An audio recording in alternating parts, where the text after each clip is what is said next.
Hey guys, welcome. This is Bandito Bane, the well-rounded nerd, the Super Spider-Man fan, and the Warhammer noob. And I'm here with Mr. Gray from Wakasashi's Tea House. And we are here to pay respects to one of the greatest innovators uh, uh, of our time.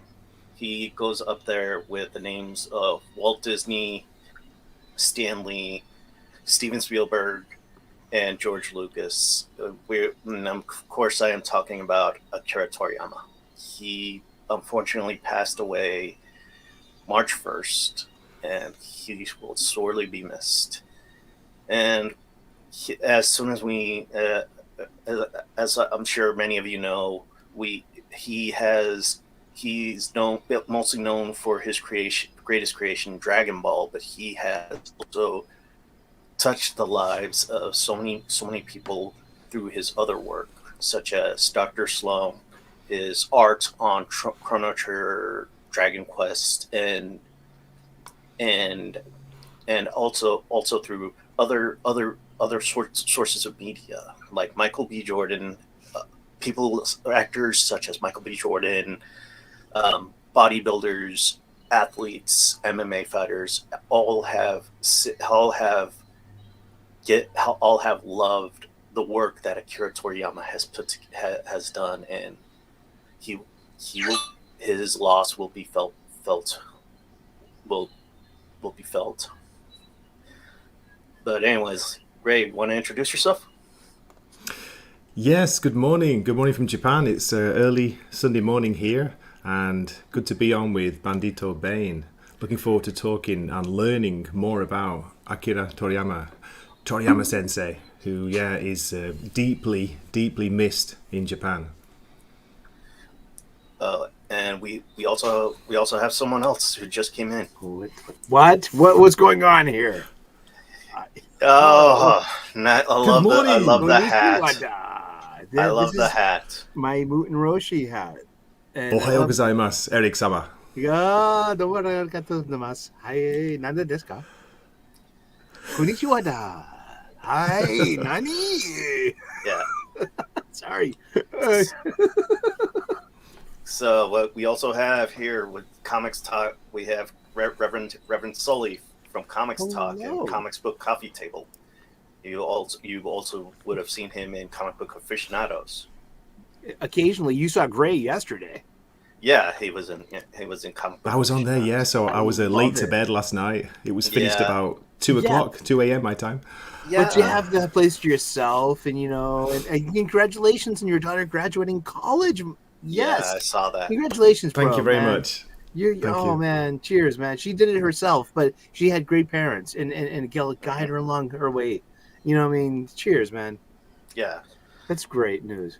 So we're going to be talking about what Akira Toriyama meant to the industry, not just in anime, but also in other walks of life. Like like I said, he goes up there with some of the greats like Stan Lee, Walt Disney, J.R. Tolkien, Steven Spielberg, and Lucas as one of the greatest storytellers there is.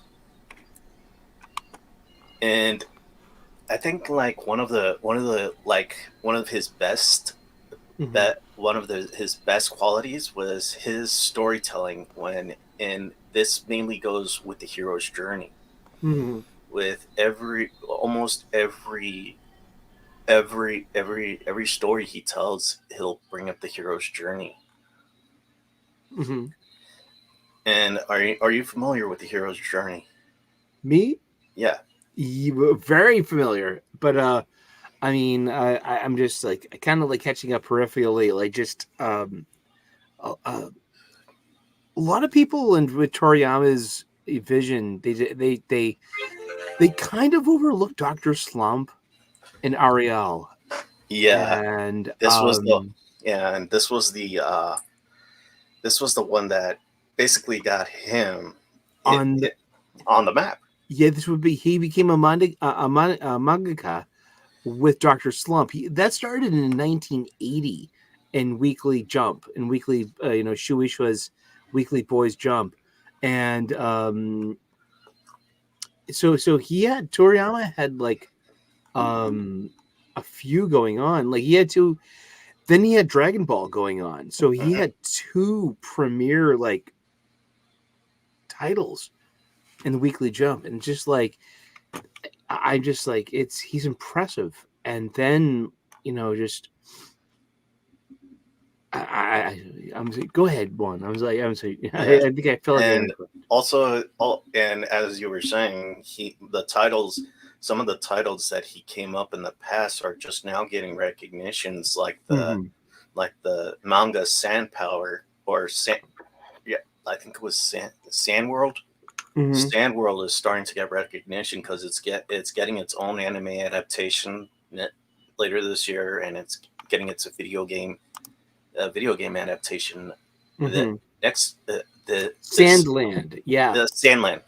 It came out in 2000, and because it was written and drawn by Toriyama-san himself, and that's what made it so personal and intimate. I mean, I could tell how much Toriyama-san loved Bulma by the fine lines and tight work and how beautiful she was rendered, especially topless. Yeah. And I mean that both in a cheeky way, but also in the most respectful way possible, because, I mean, he drew Goku goofy and he drew Bulma serious. Yeah. And one of the things was that he was really great with his villains. So the people who were basically like, he didn't make them like these. He made them like these stereotypical mustache twirling villains, but he took it to the max. Like with the character of Frieza, this guy was pure evil. He could give Darth Vader a run for his money. Dude, I just got Dragon Ball Super Volume 20. And Frieza's got a great reveal in this. I mean, it's just he's kind of Frieza's great because he's, I think, the last piece of the puzzle, because Goku has the power to turn his enemies into his friends. And that is one of, I think, Goku's best qualities. And especially as a really good character as well. He's likable. He's powerful. He's inquisitive. He's kind of stupid too. And they play that for like great goofs. And he's a little dense. I love that. He's not the brightest man in the room, but he's like the one you want in your team. It's great stuff, man. Yeah, and that's another thing. I mean, Goku has this like childlike innocence. I mean, he was a hermit. He grew up in the woods, and one of the things was that when he learned that there were two different genders in original Dragon Ball, when he learned that there were two different genders, he would pat people's crotches to see what gender they were. Well, he put his he was using Bulma as a pillow, you know what I mean? And he was just crashing out, and he was like, "Wait, you feel oh my gosh, you don't have any balls." Yeah. And it was, it was just like, he'd never met a girl before. He didn't know the difference. And I just love the whole origin of. I love Goku's original origin over the Dragon Ball Super Broly reboot. Yeah, I'll say that much. I like his original origin story a lot more because it's more like Superman now. Yeah, but this I noticed a lot of things that Toriyama always had some love for the classics.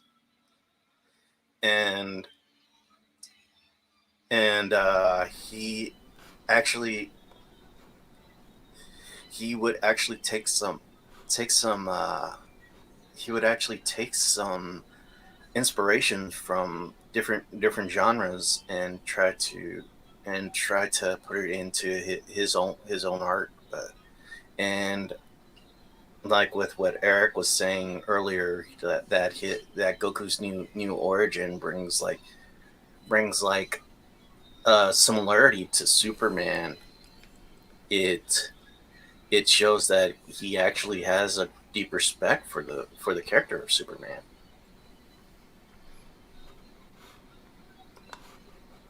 Mute. True, but I like Goku's character a little better when he was more unique. I mean, he didn't have a personal connection with his parents.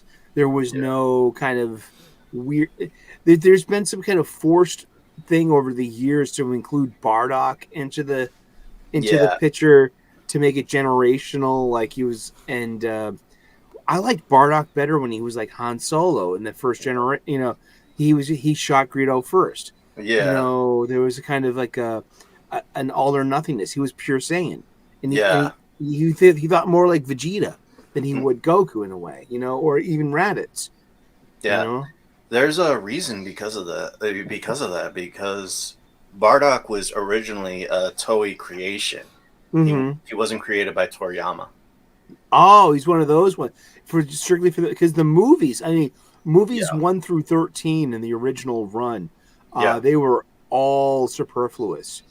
Of the, you know, I mean, for me personally, I'm going to say that if you want to enjoy Dragon Ball by Akira Toriyama, it's called mangas number 1 through 42, and those chronicle, and it cuts out all the week of fighting Frieza on the TV cartoon. It's all kind of cut out. It's a bit more leaner, and it uses the pacing and story a lot better, Yeah. and it's quicker. Yeah. And but it's the same story, all nonetheless, with all the emotional power, you Yeah. know. And but yeah, I'm a big fan of the manga. Yeah. Huge fan of that manga. Yeah. I mean, I this just this past week. Just this past week, we've seen so much respect for Toriyama being poured out by not just the fans of the manga, but also the community at large. And these are the people who loved his work and were inspired by his work. You see video game creators, you see professional athletes, you see you you see people from even going as far as like from Argentina. There was a big square where they were actually paying respects to Toriyama Sensei. Yeah, I mean, look That's at like right. Goku and Vegeta as characters. They're nondescript, and they could pass as Latino and Latina, like, everyone in their character. You know, I mean, there's a bit more leeway there, and I can see why Dragon Ball was such a huge impact in South and Central America, because you know it just he had Goku has brown eyes and brown hair, just like you, just like mostly every other Latino I've met in my life. And so it's Shout out like, to Salty. Salty Traveling yes, Sea in the chat, guys. Good to see you, mate. Yeah, Thanks for jumping in. Hey, how's it hello. going, Salty? Thank you for coming into the chat. We even had Jackie Chan was like posting up photos, saying like, Mm-hmm. farewell Toriyama Sensei. So Yeah. great to see that as well. I mean, as you said, Bandito and Eric, he's had such like such an effect on so many people all over the world, and it's great to see it from so many different countries. Not just Japan, America, the UK, but as you said, like South America, massive, huge effect. So can I ask you at this point, Bandito and Eric, like, how did you first get into Toriyama Sensei's work? Was it through the cartoons or was it through Yeah. manga? Uh, for me, it was when I was a kid. I basically saw one of the first ever Dragon Ball movies that was Okay. syndicated, and it was Dragon Ball: Curse of the Blood Rubies. And I thought it was really cool, and I I learned that I learned what story is this? I want to see this cartoon, but I never saw it again. And then like 2 or 3 years later, me and my brother found Dragon Ball Z, and it was the original Ocean dub, and we were one we would go to we would me and my brother whatever we would, it would come on Sunday on a particular network called UPN, and we would go on. We would wake up early and we would watch it, and they would always stop at this particular episode, and we were like, "No, what happens? What happens?" And and when it started coming to Tsunami, we were just so stoked that it would come on, and we were like, "Yeah," and we were like, "Yes, yes, yes! It's happening! It's happening!" And we even saw it in Spanish TV on Univision, and we would even see On español. yeah, That's and cool, man. You're Telemundo. lucky. We didn't have it in the UK, Bandito. I never had access to it growing up. You know, we had like 3 channels when I was a kid, so no chance. The Telemundo, the Latino version of Dragon Ball Z, they had cigarettes, they had blood, and they had bruises. yeah, All cleaned up for the Tsunami version yeah. that was broadcast in the USA in the mid 1990s. They And got then cleaned up visually. yeah, but then they released it again called Dragon Ball Z Kai, and that's where they left all the adult themes out there because they were going to put it out on Adult Swim. Mm. But anyways, Eric, really? how did you get into Dragon Ball? The Tsunami, basically, and in that first season too, it just caught on real quick. And what I figured out was I had also a cable channel called International Channel, and Sundays at 11:30 and midnight they would play 2 very popular Japanese shows. One was called Hey Hey Hey Music Champ, which was like this weekly variety show with these 2 really awesome kind of like MC hosts, and this is like in the mid 90s and shit, and they would have like, oh, tonight play, and just just these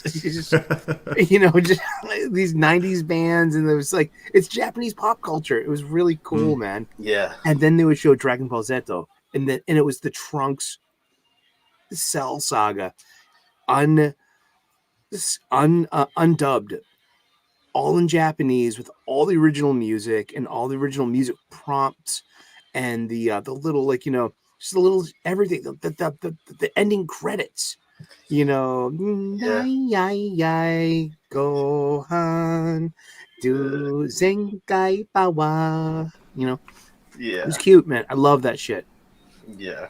Bandito, you got a new subscriber, by the way, just in the chat there. Salty, really? Traveling Sea, yeah. Nice. Oh, thank you. Thank you so much, mate. Thank you so much. That I'm makes aboard. 50. That makes 53. Nice. Yeah, I recently got 52. I got 4 more subscribers. Oh, Purple Valkyrie is here. Nice. Hey, Oh Purple, my great goodness. to see you. It just got a lot more classy in here. Yeah, and thank you for coming, Purple Valkyrie.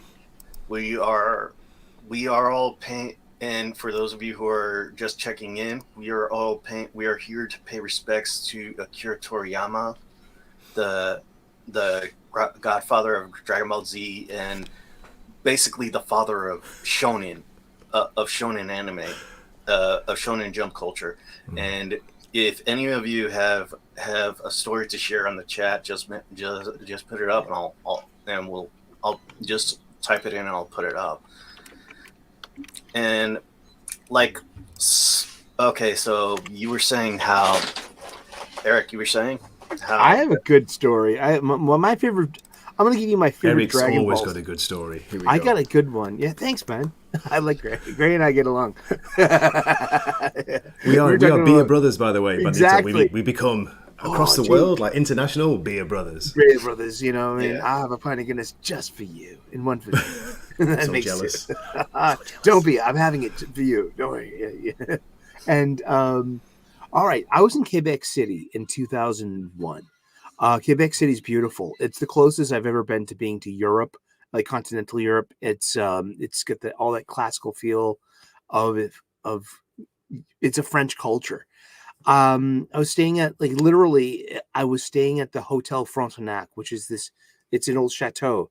It overlooks the river, and it was expensive, but we did it anyway. And on Saturday morning, there was something called Le Bouquiniste, which was the secondhand bookseller. and I found, no lie, 10 different volumes of Dragon Ball in French. Wow. And yeah, and so I can read French. I can speak French. I can read French a little bit. Not. I can read French like assisted. I need a dictionary. That helps. But I read a lot of Dragon Ball in French because I took home, like I bought them all. I bought and they were pretty inexpensive too. And yeah, I got like 10 volumes of Dragon Ball between mangas 1 and 42, which Yeah. we know classically as Dragon Ball through the kid Goku to teen Goku to that goes up to volume 17. And then at volume 18 we have a time skip. And then we have the reunion at Kami Sennin's house and he brings Gohan. And that's hey, there's a little you behind your leg, and we have this cutesy kind of thing. It's like we see Gohan for the first time. We collectively fall in love with Gohan because he's so cute and adorable and shy, and he's got the Dragon Ball on his hat. He looks just like his father did at that age. It's just like it's really well crafted. Yeah. And that's that's also the same issue that Raditz is introduced. Mm-hmm. Yeah, it's the same. Well, and just like we have all Goku's family start showing up. Yeah. It's like a brand new theme. So yeah. I mean, just like Raditz, I'm your brother. And that's the thing I loved about Toriyama Sensei is that he always evolved his stories. Mm-hmm. Like he went from this goofy fantasy to right this over the top wrestling kind of thing. Yeah, with sci-fi elements. Yeah. Oh my gosh. And this I'll tell you, like, even up until the last volume of Dragon Ball Super, written by Toriyama-san himself, he's still playing with all these ideas of leveling up, familiar characters, fight, and fun. Yeah, and his assistant is basically taking over Dragon Ball Super for him. Took over Dragon Ball Super for him. Now, and he did the Moro arc and the Granola arc. Right. Well, I mean, all the not the writing. I mean, just like that was all Toriyama's script. Yeah, and it's all Toritaro's art. Yeah. So yeah, I think like if Dragon Ball were to continue, Toritaro would be a good fit to continue it. Mm-hmm. And it's kind of like a person we also lost a couple years ago, the creator of Berserk. He actually had his friend take over for him. He left his notes and the scripts to him. Which actually helps. I never read Berserk. Yeah, it came out around the same time, like a few years after Dragon Ball, and it was vastly different. It was very grimdark. Very, very grimdark. Yeah, I've only read the first 2 volumes of that, of Berserk, but it's I've heard it. It gets better and better as it goes on. Yeah, and me being a Warhammer fan, I am totally into grimdark. Oh yeah, but with Dragon Ball, it was basically made for my favorite Toriyama work. Salty Traveling. He wants to know what my favorite Toriyama work was. Hey, there we go. You got it. What was your guys' favorite? Okay, I'll answer that real quick then. Right. It's literally one panel of art because remember, like, just like, and it's Bulma, and it's topless Bulma. I'll tell you that.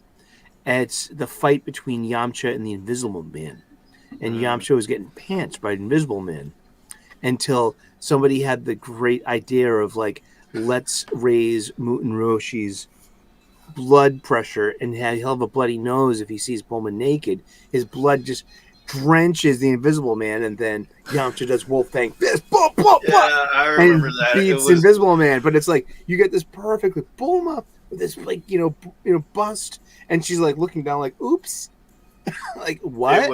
It was Krill, and he's like, "Hey, Master Roshi, look at this." Yeah, and it's just like I haven't seen it this. was I want fun. to see this right It was now. cheeky. It was like it's like volume 12 or something. Okay. Because it's like it's the same one. Okay, Goku goes to Mistress Baba's island, and that's where they introduce her as a character. And he has to fight the spirit of Son Gohan, his grandfather, and he has a reunion with him in forgiveness. Because I don't know if you know, but Son Goku, Yeah, accidentally killed his grandfather. yeah, when he turned into Uzaru. Yeah, on a full moon, he killed his own grandfather by accident, and he never knew that because he had no memory of his actions as Uzaru. And so it's just like this wonderful, beautiful scene too. He's wearing this like bunny mask, and they're fighting, and he just figures it out like, you're my grandpa. And it's wonderful, and it's like you can cry a bit. It's great. Good stories. Thank you.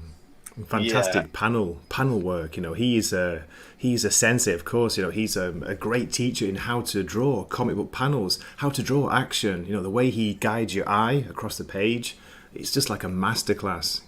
That's what I love about it. I've been rereading from the beginning, Bandito. I started rereading Dragon Ball from the very first, cheeky first few stories, and I just love it. And I love the kind of naughty sexiness to it as well, but also the action scenes. People talk about the action; they are out of this world, aren't they? Yeah, they are.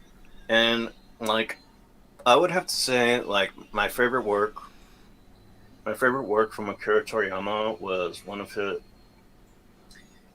actually his like him bringing back Dragon Ball for a new generation, because when Hollywood tried to taking a stab at Dragon Ball, they basically ignored Toriyama's notes. They did everything wrong. They made it so cheap and it became Dragon Ball Evolution, and it was basically a joke. And Toriyama said, "I can do better than Hollywood," so he brought us a new movie called Dragon Ball Z Battle of Gods, and this is where he introduced Beerus and Whis and Super Saiyan God, and it just brought a new generation to Dragon Ball. And these were people who thought Dragon Ball was done with Dragon Ball GT and Dragon Ball, and they thought that, like, Dragon Ball Evolution would be the last of Dragon Ball they would ever see. Toriyama decided, "I'll give you something that you would want to see." So he gave them Dragon Ball Z Battle of Gods. Oh, the lovely Sherry is here. Hello. It's very nice. You brought all the chicks out tonight. Yeah. This is great. Hey, Bandito. Come on, Bandito. You got the pulling power, baby. Sherry. Yeah. Oh, God, I love it. It's not just a meat market here. It's not just great to see you, Sherry. We got some actual class. Yeah. Even Salty. Speaking of class, Salty. Indeed. Not. Yeah. Okay. So I wanted to at least have a few more guys here, because there's this one thing I want to try with a lot of people here, with a lot of people. Okay.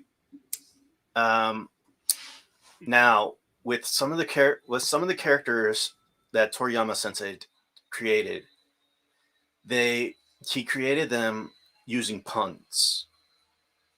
Like rat, like with the Saiyans, he named them after vegetables. Like Raditz was radish, Nappa was cabbage, and like Kakarot is carrot. Yeah, and with the Namekians, they Gohan is a rice ball, right, Gray? Gohan, you're on mute. You're on mute. Yeah, sorry. Gohan can mean just rice or your meal. What are you having today? Something to eat. Kyo no Gohan wa nani? But yeah, rice ball. Onigiri, Eric. Onigiri. I love that word. Onigiri. Yeah, Rice and with the Namekians, he named him after cephalopods. Mm-hmm. So yeah, and he named all of before they were Namekians, they were Demon Ma, and Ma Junior, and that's Piccolo Junior. That's the Piccolo we know. But before that, there was Ma, the Demon Ma, and they were all named after like musical instruments. Yeah. And what does Bulma come from? Do you guys know Bulma? Bloomers. Like really? Bulma's I didn't know that. Entire family. Trunks. Bulma's entire family are named after undergarments. Briefs, like trunks. Oh my god. There's Dr. How did I miss that? Come on. It's don't worry, it's all new if you haven't been turned on to it. Yeah, there's Bulma who is named after Bulma is named after Bloomers. Trunks is named after boxer shorts. Briefs Lacoste, they have like Dr. Briefs. Dr. Briefs. Pansy, who's her mother. And Bura is the daughter. Is Vegeta. Yeah. So. No way. Is Vegeta and Bulma's daughter, Bura. And also her older sister was named Tights. Oh yeah, Bulma's got a sister. I forget. Yeah. They bring her in every once in a while. They're like, as some Deus Ex Machina, just to solve a problem. Like, oh, here's our infinite wealth and privilege here, Bulma. Yeah, here's the solution. Yeah, it's stupid. I love it though. Yeah, but the thing is that when Toriyama created the the gods of destruction, and the angels, Taito, he named the first god of destruction Beerus, which means virus in German. But Toriyama thought he was doing a pun on the word beer, so he named the angel Whis, short for whiskey. So every deity in Dragon Ball Z in Dragon Ball are named after an alcoholic beverage. So I'm gonna pull up a list, and we'll wait till Gray gets back, and I'm gonna ask you guys if you ever had this drink before. All right. So first is and since I'm straight edge, I'm not gonna participate in it because I haven't. I was drinking earlier. Are we in trouble, Eric? Are we in trouble? No, you were drinking last night, and I was drinking like an hour ago. So we get this covered. All right. So, have you ever had these drinks? Okay, first we're going to go with the gods of destruction. No. All right. The first god of destruction is it.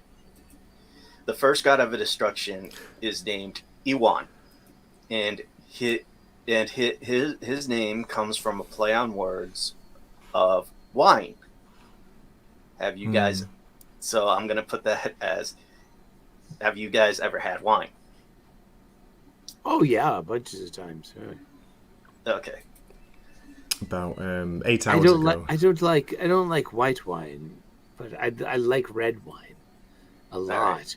I like red wine with dinner, with food, especially with red meat. Yeah. Okay. Or the meats and cheeses and crackers. Oh, cheese, Eric, cheese, or a nice baguette. Yes, please, thank you. Oh, and butter. Oh. All right. Okay. You don't like wine, Bandito? I'm straight. He doesn't drink. I don't drink. Okay. Well, good for you. Look at me. This is what happened. Okay. Hey. Okay. The next god of destruction is named Helios, and it is a German light beer. Have any of you two ever had one? German beer?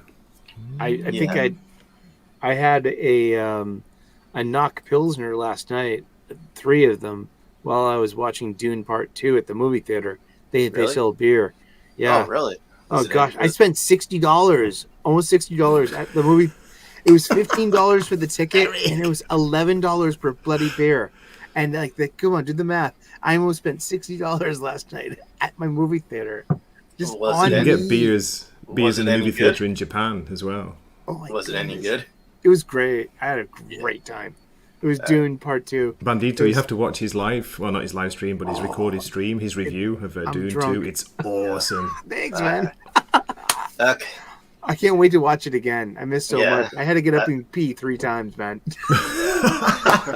That just pulls the mood. That pulls my video together. Like I know that I feeling. need to go back and watch the movie because I went up and I missed so much because I was like, I have to pee again. All right. Okay. This one was also is a clever one because this Lord of Destruction is basically a little devil inside a giant robot. The robot is named Moscow, and the devil is called Mule, and they're together. They're based off the cocktail, the Moscow Mule. Have any of you ever had one? Yes. No. Oh, it's vodka and ginger ale and maybe something else, but that's the Ooh. basic Moscow Mule, and it makes you feel like a mule if you have too many. Oh. Okay. The next one is named Quitila, and it's a play on words meaning tequila. Tequila makes you crazy. Yeah. So I'm guessing you both have had tequila before. Well, I'm Irish, so I mean, tequila is my middle name. Do you like the on taste, St. Eric? I never like the taste of it, but depends, it's something man. I would drink It as a shot. really That's about depends. it. I mean, because the cheap tequila sucks. It's just Yeah, it does. it really does. But when you get to have some very quality agaves and mezcals, and because mezcal, you don't need salt or lime. It's just like you can enjoy the sip of the straight. You don't even need a margarita because that just like you can just enjoy the spirits on their own because they have complexity, they have flavor, smokiness, and a certain Speaking about drinking, thing we to it. we have another guest, Penny, Pina La Vodka. hello. Hey, welcome. All right. Vodka, Okay. yes. So the next drink is called the next god of destruction is called Arak, and he was named after an alcoholic beverage typically made from fermented grapes. Like grappa. Okay, so did any of you two ever had Arak? I've had grappa, which comes from. It sounds like that's what it is, and it has it's made from the sediment that's on the bottom of what you make with wine. It's the fruit that you put. Yeah, it's a heavy liqueur that it's made like it's part of the production of wine. I had friends that made wine. They had vineyard, just every spring, they had vines and the grapes would ripen and they made wine at home. They were Italian people. This is an old thing. But the grappa was something else, man. The grappa was the hard liquor that was kind of like the result of all the spent ingredients where you would make a secondary kind of liqueur out of it. But then what you would have to do is you would have to drop raw fruit into it in order to cut the alcohol, so you can make it more potable. And it was kind of cruel. He would feed the fruit to his basset hounds. And there's nothing more pathetic in this world than a drunk basset hound. I thought the grappa was like, is it not like an old man who can't keep his hands off? Oh, wait a minute, no, that's a groper. Sorry, never mind. A grappler, a groper. A groper. Okay. So I take it you never had this drink, right? No, never had it. No. Okay. Sounds good. It sounds a bit dangerous, Eric. Is it strong? It's very strong. Yeah, it's for abandonment of sobriety. I'll tell you that much. Gosh. Okay. Sobriety used to be a friend of mine. Hello. All right. So the next god of destruction is named Champa, and that is short for the word champagne.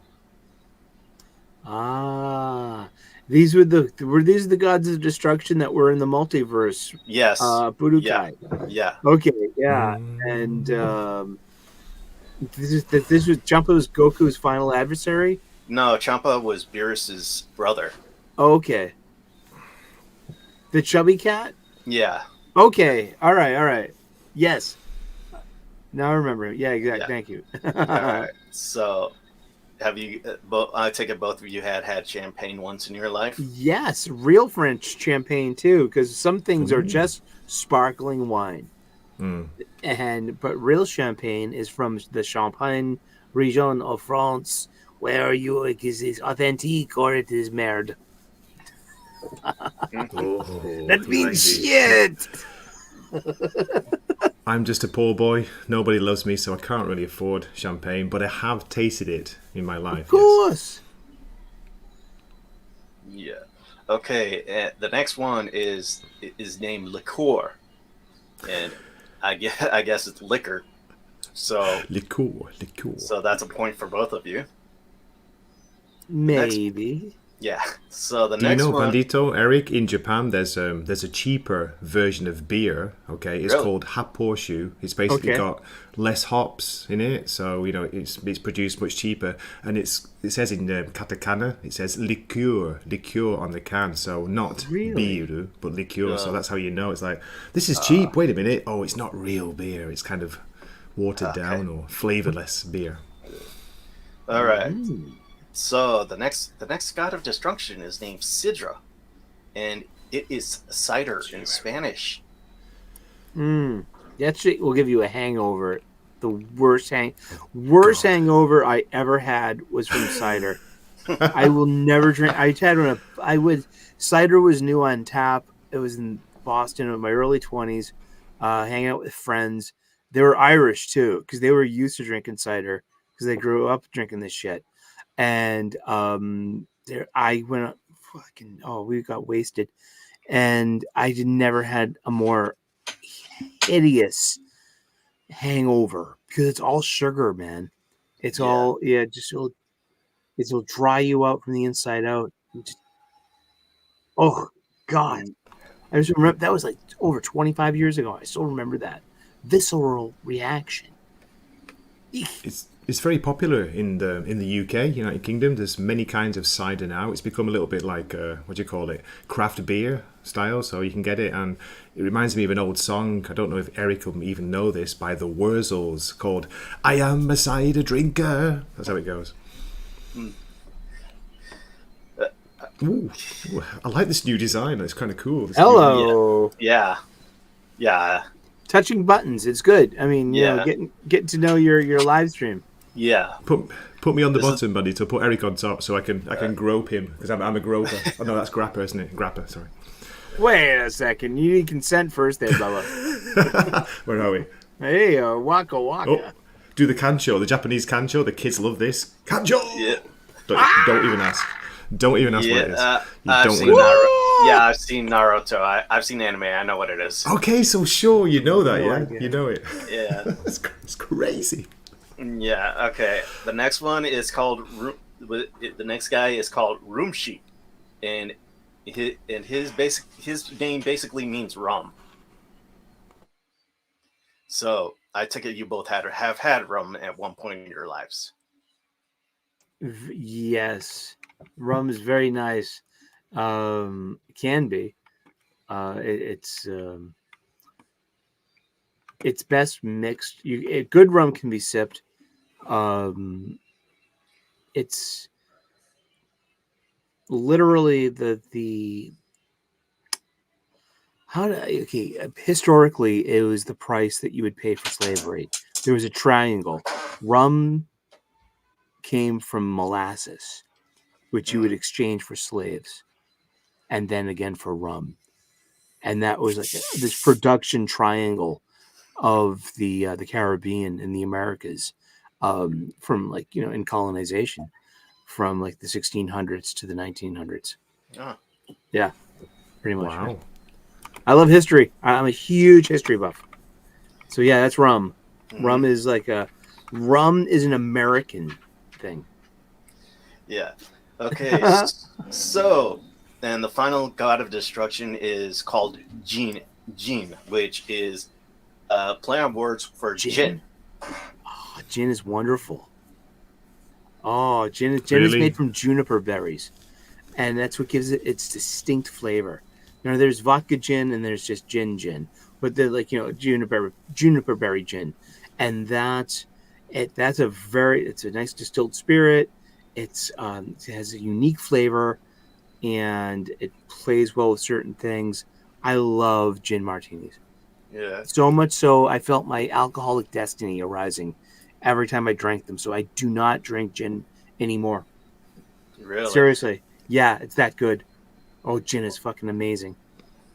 What about you, Gray? Wow. All I know is about gin is it's very dangerous, and in the Victorian era in Great Britain, it was like a gin pandemic almost. People were lost to gin. So you got to be careful with that.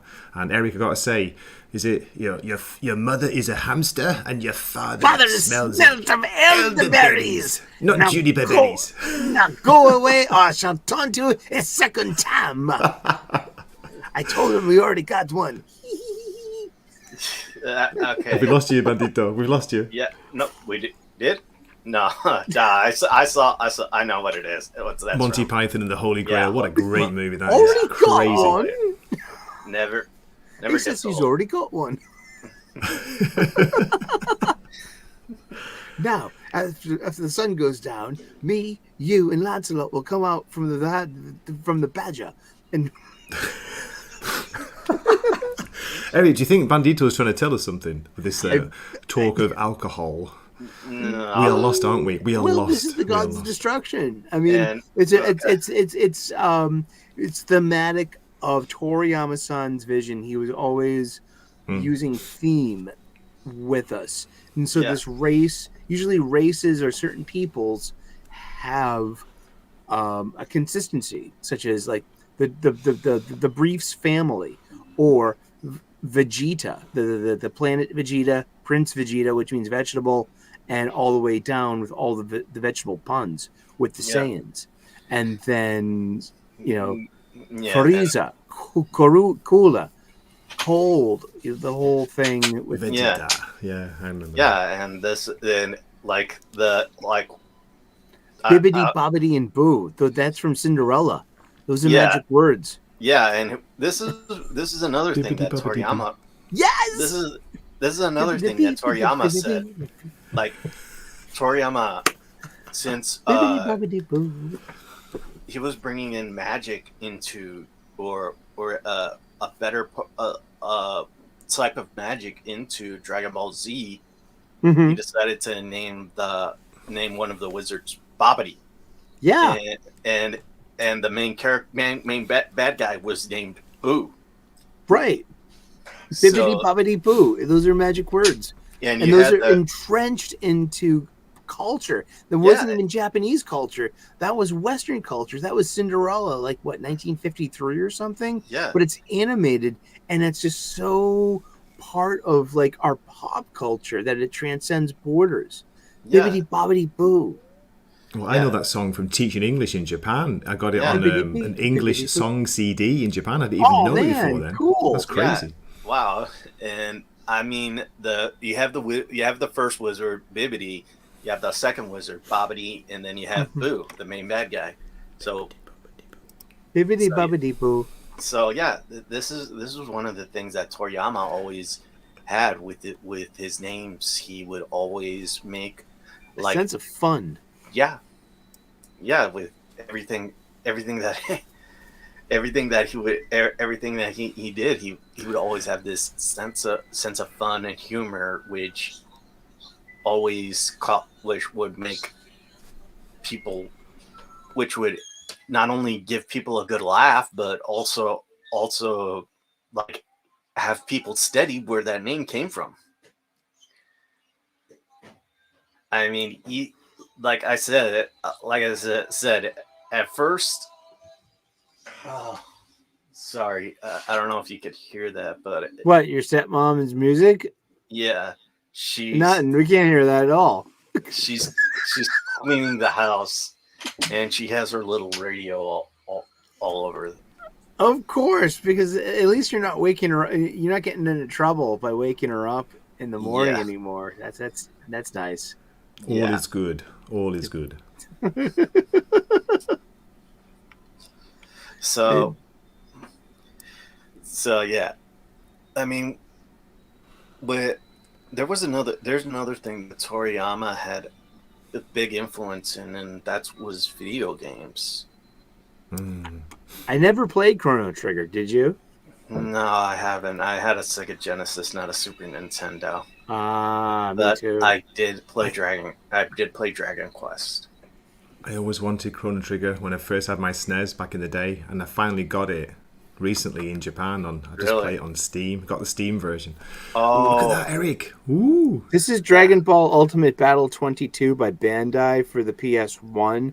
I got this as a this is the Japanese version. oh, So nice. I needed to get a boot disc that had a spring. So I mean, yeah, maybe, like you can see, like that's it. yeah. I mean, let's just there you go, check it out. It's Majin Bandai. Vegeta. You can tell because he's looking away hmm and he's in that distinctive Yeah. outfit. It's that's what I love about it. You have iconic outfits and Yeah. shit like that. But this is Dragon Ball Z Ultimate Battle 22. This is the king of like the PS1 games. hmm This is Budokai 1 Ooh, for Wow. PlayStation 2. PlayStation 2. I keep these just handy. These will not play on my PS4, which I think is a bunk, man. They should be set backward compatible. They should Yes, just they play. Seriously, I should be able to play both of these games. Budokai is just an uncomplicated, fun game. It's so great that year after year after platform, they look more and more like the cartoon itself. Yeah. Mm. And I was. I didn't know you were such a huge fan, Eric. I didn't know you have the games as well. That's Dude, awesome. I fucking love this shit. Dragon Ball Fighter Z on PS4 when it came out in 2019 was a godsend. It is Street Fighter 2 buttons. It's combos. It's simple. If you know your basic Street Fighter, you can get by in this game. And I would play. This game kept me connected to humanity during our lockdown 2020.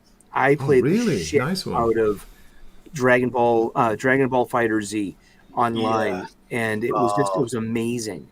Have you played it, Bandito? Yeah. Yes, I played Dragon Ball Fighters, and Oh, sounds the good, man. the game is really great. I mean, it just plays a great homage to Akira Toriyama. It even has an original character that was designed by Akira Toriyama with Android 21. Yeah. Android 21. And Red Ribbon stuff, and it brings back Red Ribbon stuff. Just like here, we need a bad guy to throw at Goku. Why not Red Ribbon? Why not? Yeah. Like okay, that's cool. And this is the thing that this is one of the great things that Toriyama and Dragon Ball outdid Marvel vs. Capcom 3, and that's what I liked. That's one of the things that history taught.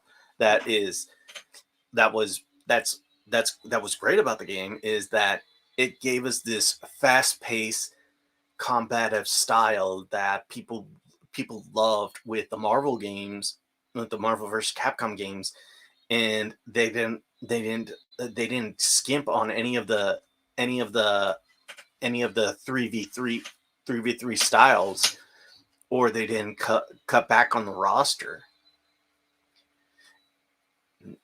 It was just mindless fun, button mashing fun.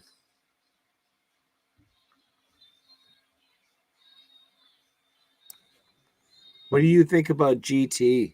I don't, Well, yeah, I liked it. I liked some of it.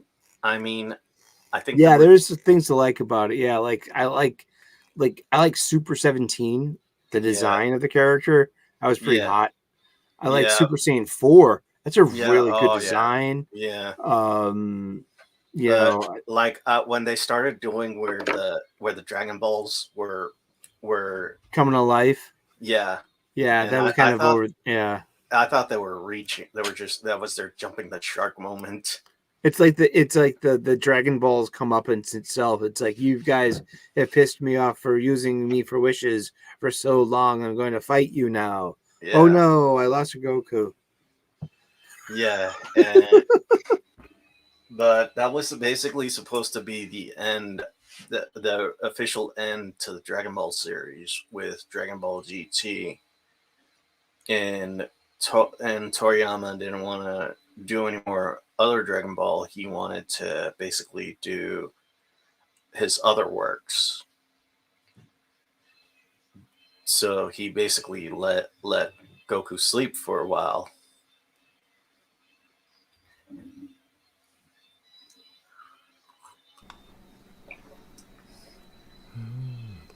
Bandito, have you seen, like we talked about the cartoon, but have you seen any of the more recent animated movies of Dragon Ball? Yes, I have. What did you think? Was it? Does it still hold up? Are they decent? Yes, they do. I mean, just this week, I saw Dragon Ball Superheroes. Oh, cool! Okay, nice Superheroes. I haven't seen that yet. Yeah, no, I haven't. And it has that. It shows that Toriyama, like, I know that he worked in the Kamen Rider series. He worked on the Kamen Rider series, and it shows that he did have he has that that goofiness with people who are constantly posing. It shows that it shows that how people are just. It shows that goofiness where people are constantly posing, and it even shows like how when they're posing, these dramatic explosions come off, and they're like, what? Then they're and it like it has some basis on reality. They're like, how come I can see their sound effects? And it's just so fun. It's so funny when you see these characters. I gotta watch it. I need to watch it. Nice. What about you, Sully? Have you seen any of the recent Dragon Ball movies? I watched Dragon Ball Super Broly. I bought it direct on Blu-ray through Amazon. I've been meaning to pick up Superhero. I haven't seen it yet, but it's been completely spoiled, such as Beast Mode, Gohan, and Orange Piccolo, which are new transformations for the movie itself. You know, bigger, better. There's always got to be. There always has to be a transformation, and a unique one as well. So Gohan has a unique transformation, and so does Piccolo, who has a new transformation. Yeah. So, sure. Yeah, you're right, because you remember there was a Dragon Ball movie called Lord Slug. Yeah, that was like what, movie 2? No, that was like Dragon Ball Z. Like there's like Tree of Might. There, Tree of. Then there was like there was Garlic Jr. There was like Androids 13, 14, and 15. 21. Yeah, but I think Lord Slug was before that, because it was like it showed like the proto Super Saiyan. Right. It was like Kaioken Plus kind of thing. Yeah. And I'm just checking on Wikipedia. I can't believe there's been 21 animated movies. Can you believe that, guys? And back then there was only 13. There was like I had all 13 movies on 2 super long playing VHS cassettes. And no it was way. That's awesome. It was the first internet purchase I ever made. And seriously, it was like in the late, it was like 98, 99 or so. Yeah. Yeah, and it was all 13 Dragon Ball Z movies. Yeah, with a fan dub. You know what I mean? They were in Japanese music, Japanese dialogue, and subtitles. Yeah. They're great. Yeah, The some Dragon of Ball. them, some of them were really funny. Like the one with like the androids, because they fight Red Ribbon androids 13, 14, and 15. These were Mm, the predecessors to Android 16, 17, and 18.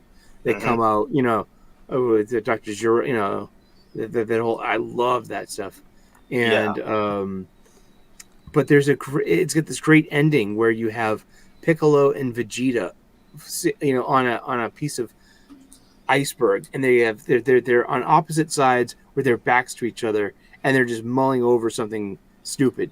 But it's the whole comedy of it, Yeah.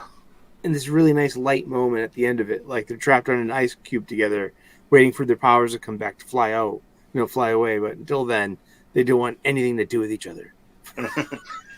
And it's just really funny because it's like Yeah. with it's totally within both of their characters to just do Yeah. something like that. It's just a really nice moment. Yeah. Yeah. It's just it just shows how much people would how popular the Yeah, none of those movies were written by Toriyama. Like yeah. Trunks would show up, future Trunks would show, hey, you're back again. Yeah, it's time for an adventure. And no one Yeah. cared. It didn't fit in with the continuity of the show because you have to be like, this is like a good example of adhering to canon. Like, which Yeah. canon do you adhere to when it comes to Dragon Ball? Like, Yeah. I could be manga only, like some kind of superiority thing, Yeah. and I could pull it off too because I'm that good. I love Dragon Ball, but also there's the whole cartoon to worry about because the cartoon added so much to it as well. Yeah. Like, when Goku is dead, that tournament that he had in heaven with Hmm. Olive and Paikuhan, those were characters that were not in the manga, and there was so much fluff put into the show to make episodes, and that there was not in the original. But Yeah. what do you adhere to as canon? I totally agree. I mean, one of Toriyama's favorite filler episodes was the driving episode, Uh-huh. and it was the one where Piccolo and Goku were forced to get driver's license by Chi Mm-hmm. Chi, That and sounds familiar. it is so fun. The episode is so funny because you see Goku and Piccolo in civilian clothing, and the thing is that they become so competitive when they're driving to drive. They become so competitive that they actually start to race each other, Mm-hmm. and it I is like it when Piccolo interacts with humanity on a public level because people will say to him, "Oh, you look just like my junior," and he's like, "Yeah," which I think is always fun because it's like, yeah. yeah.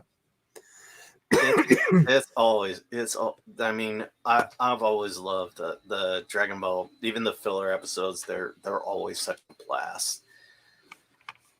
And like one of the things that oh I've liked about Toriyama Toriyama Sensei is that he can inspire so many people. Like, if we didn't never had Dragon Ball, we would never have One Piece, or we would never have Naruto or Bleach. This is just the legacy this guy leaves behind. I mean, when we think of great vision, great minds who gave us great creations, we go to like people like Walt Disney, Stan Lee, and sometimes we even forget about Akira Toriyama. Not anymore. Yeah. Mm-hmm. Seriously. And yeah, Where are we, guys? Bandito, if it's okay. I've got a friend who's a blogger She reviews like books, whatever science fiction, fantasy, but she's a huge like Dragon Ball and Akira Toriyama fan, and she put up a post just saying, basically paying respects to him. But what I didn't know about this, where is it, is Toriyama-san is one of the first, I think the first artists to like show chi or ki actually in a visual form in the comic book. I didn't even know that. You know, the kind of the spiking powers of energy coming from people's hands, that kind of thing. The fight scenes in Dragon Ball, of course, we all know they're really good, but she believes that they are probably the very best in manga in general, even like, 4 decades after they first came out. What do you reckon to that? Yeah, this is like if you look at the Ki Blast, they are what inspired so many like video games, like Street Fighter got the idea of the Ki Blast when they did the Hadouken, and like so many like, I mean, the only thing that you would think about like with like an energy blast would be like from D&D, but he was the first to show it like with this Eastern mysticism, and that he would bring it in and give it an explanation.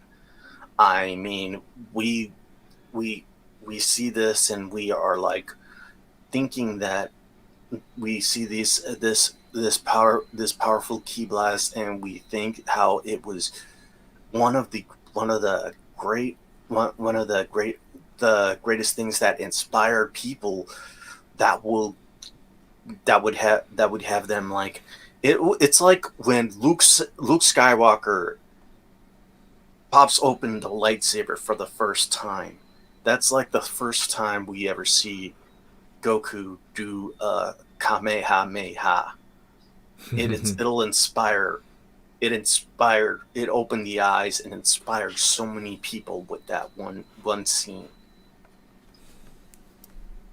I like in the older stuff, and not too old. It was like the last stuff before it became Dragon Ball Z, and it was Goku versus Piccolo Jr., our Piccolo, at the Tenkaichi Budokai, and Goku figured out he can't fight Piccolo because he can't fly, and it comes to him in a flash, like, I'll Kamehameha with my feet. And he does, and he achieves flight. And after a while, he just like, he's chi fighting and he's chi flying, just like Piccolo. And he's just like, he figures it out. But it's just like the whole thing, like the inventiveness, you know what I mean? And respect, and not landing outside of the, the fighting grid either, I didn't even know it was a king of Hawaii. Kamehameha, I didn't know that. Yeah. In Japanese, kame means turtle, if you know that. Kame. Yeah, kame. So it's like kame, and ha is like it's a kind of word for destruction or like a blast or something. So that's so cool. The turtle blast. The turtle master. Yeah. Yeah. And his rival is the crane master, Kamisura, right? Yeah. And he's got Tien Shin Han. Yeah, Suru is crane in Japanese. Yeah. No way. Yeah. The Crane Master, and the Crane Master was, Kami's rival. Kami's rival, right? Yeah. And he trained Tien Shin Han, Tien. Yeah. Uh-huh. And that's where Tien had his rivalry with Goku. Mm-hmm. Yeah. Mm-hmm.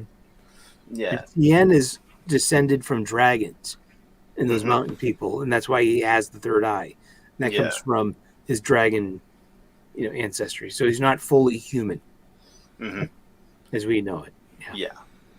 And like one of the most interesting characters, it was like, I don't want to go into it because a lot of people have been throwing a lot of guff about this character, and that would be Mr. Popo. Mr. Popo. Tommy. Yeah. Mr. Popo was based off a Hindu deity of time and displacement. Yeah, so don't worry about what those people say. Just ignore them. Yeah, and like Mr. Popo is he was always this one great character who he was one of the things that he always had a smile on his face. He was always so laid back. He even though he would sometimes fight, but he was just such a creative character that Toriyama had, and Toriyama created, and we see that with like he will take like so many designs from different cultures and innovate it into his own art. Yeah. Like I like that spin because I want to put that spin on Hercule, Mr. Satan, the American devil. You know what I mean? He's huge, and he's loud, and he takes credit for other people's achievements. This Mr. Satan is a really clever Japanese stereotype of Americans, and I love it. And Yeah. I think it's funny Yeah. because he's I Yeah. love Mr. Hercule. Yeah. Yeah. Yeah. Mr. Satan. And like if you look at the earlier episodes of the Tenkaichi Budokai tournament, he had a lot of inspirations from either real life martial artists or pro wrestlers. Like there was a character who was based off Stan Hansen, who was very popular in Japan, and there was also a character based off Bruce Lee, and these characters were just one offs, but you you could see the way he'll just pay homage to these characters, and just love how much love he has with pop culture. And this guy was a very private person. They said that he was basically a hermit in his own right. Mm-hmm. Well, he had a wife and they had kids, Yeah. and he had a successful career, and yeah, but good for him. Yeah, but he always kept himself private. Some of his friends said that he didn't have an iPhone. He didn't even have a flip phone. The only way you could get in touch with him was through the email in his computer that he has at home. And that was the only way.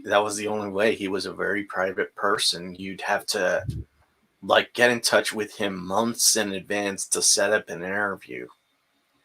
And people said like he was the embodiment of Goku because he was always smiling. He would always greet people, and he was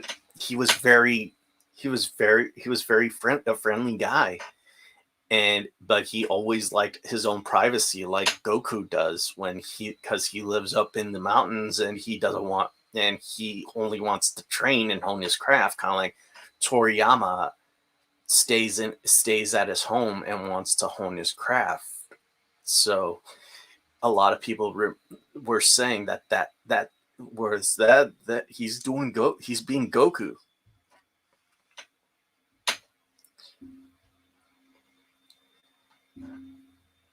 Yes, indeed. I gotta get going though. I just wanted to check in and be like, thank you so very much for the opportunity to show some love for our dearly departed sensei, Akira Toriyama, and to and is this your first live stream? Yeah, it is. So I'm gonna really awesome.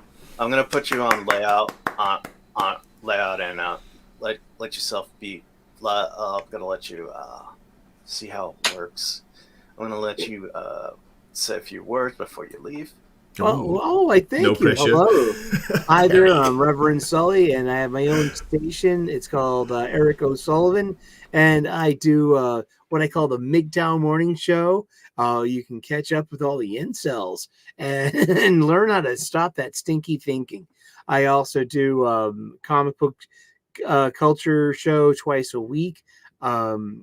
tomorrow, 3 p.m. U.S. Eastern, will be my live show where I will review this week's releases that I read, and you'll find out what I bought in physical copy. And thank you so very much for having me on. All righty. And it's good to see you, Great to be Greg. on with you. And Eric, great to be on with I'll see you you. later, Thanks Juan. for joining. And thank you so thanks. very much. Thanks for being on. All right. So are you leaving too? No, I've got another 10 minutes, 15 okay. minutes. I'm good. Then I've got to go. Okay, so let's just chat for another 15. Like, Bandito, can I ask you about this? A lot of people talked about Goku being a kind of role model for for sports or fitness or even martial arts, that kind of thing. He's inspired so many people to do that. I think that's awesome coming from a manga. He like one of the things that Goku, like a lot of people, some people I saw were that put on with their inspiration were bodybuilders. They would, when they were kids, they would see Dragon Ball Z and they would inspire to get built and have those type of bodies. And I've seen a lot of farewells from either professional or amateur bodybuilders, and they were saying farewell, Akira Toriyama. Thank you, Toriyama Sensei, for inspiring me. And there was even like athletes from like mixed martial arts, football, basketball, baseball, every other everything that people were have had inspiration from Dragon Ball. I mean, they would watch it and they would be inspired by this one kid who has a monkey tail, who sometimes has a monkey tail, and he would never give up. He would always rise up to the occasion and fight for what he believes in. And this is why Dragon Ball will always be one of the greatest shows and animes, and it'll always be one of the greatest things that we will sorely miss from Akira Toriyama is his storytelling. And it's just like one of the like some of these guys would like. There's a MMA fighter known as Raquel Matafiori, and she is a big anime otaku, and one of her favorite characters is Goku, and she would always come in she would always go into her weigh-ins wearing the like spiked Saiyan hair, and she would do these powerful Goku screams, and she was known as the Happy Warrior because she would always like don't worry, a win's a hey, don't worry, you may have lost this time, but don't give up, try again harder. And she's like, if she would lose, she would be like, oh, congratulations, you deserve this win. And people were saying that she's like the embodiment of Goku, if he was actually a girl and decided to take on MMA. Because there was this one where like I saw this list on MMA on Point, and it was the top 10 nicest fighters in MMA, and she was on there, and they said when her opponent's dad said that her conditioning training was that his daughter lost because her conditioning training was off, and she didn't badmouth her or anything, and she just said, dads are supposed to be biased. And everybody's like, that's something that Goku would totally say. So like also another thing is that South American, like in Latin America, you would see some people would put amazing street art, and a lot of it had Dragon Ball Dragon Ball characters on it, and th- this is gonna. This is gonna touch. This was basically one of the last things that. This was basically the main thing that Akira Toriyama gave us, and we will. And I mean, he'll sorely be missed. Yeah, absolutely. Yeah. So I think we should call it right here. Yeah, it's up to you, man. It's your show. Yeah. That sounds All right. good. So I'm gonna put you on full screen and let the people know. Well, thank you so much for having me on. It's great to have been here. This is Gray from Wakizashi's Tea House, the channel that nobody can pronounce. And I usually do comic book reviews, but it's been cool talking about Toriyama Sensei with Bandito and Eric O'Sullivan. And shout out to Eric. Great to be here. And your first live stream as well, Bandito. So congratulations on that. Thank you. All right. Ooh, I'm so big. It's kind of scary. Yeah. All right. Okay. So thank you everybody who showed up. Thank you for Gray. Thank you to Eric, and as we say farewell to a great man and one of our greatest storytellers of our generation. So, domo arigato, Toriyama Sensei. And so, this has been Bandito Bane, the well-rounded nerd, the Super Spider-Man fan, and the Warhammer noob, saying keep playing and God bless.